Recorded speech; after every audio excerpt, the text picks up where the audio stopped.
Hi hello అండి, ఎలా ఉన్నారు? నేనైతే బాగున్నానండి. ఈరోజు స్పెషల్ వచ్చేసి చికెన్ పార్ట్స్తో ఫ్రై చేశాను. టేస్ట్ అయితే సూపర్ వచ్చిందండి. ఎలా ఫ్రై చేశాను ఏంటి అనేది ఫుల్ వీడియో చూడండి. మా సైడ్ అయితే వీటిని కందనకాయ అంటారు, మీ సైడ్ ఏమంటారు నాకు కామెంట్ చేయండి. కందనకాయని ఇలా నీట్గా క్లీన్ చేసుకోవాలి. ఉల్లిపాయ పచ్చిమిర్చిని ఇలా కట్ చేసి పక్కన ఉంచుకోవాలి.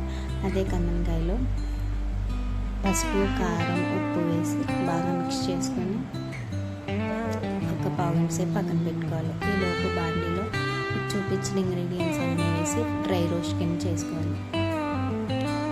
అదే బాండీలో ఆయిల్ వేసి బిర్యానీ ఆకు లవంగ మొగ్గ పచ్చిమిర్చి ఉల్లిపాయ వేసి 2 నిమిషాలు మగ్గించుకోవాలి. తర్వాత 1 టేబుల్ స్పూన్ అల్లం వెల్లుల్లి పేస్ట్ వేసి మరొక 2 నిమిషాలు మగ్గించుకోవాలండి. ఇవి మగ్గిన తర్వాత ఇందాక మనం మ్యారినేట్ చేసుకున్నాం కదండి లివర్ పార్ట్స్, అవన్నీ ఇందులో వేసి లిడ్ పెట్టేసి ఒక పావు గంట సేపు మీడియంలో హీట్ పెట్టుకొని మగ్గించుకోవాలండి.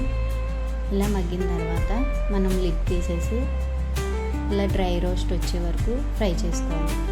ఇందాక ఇంగ్రీడియంట్స్ అన్ని ఫ్రై చేసాం కదండి, ఆ మసాలా అంతా ఇందులో వేసుకోవాలి. కొత్తిమీర వేసుకొని గార్నిష్ చేసుకోవడం.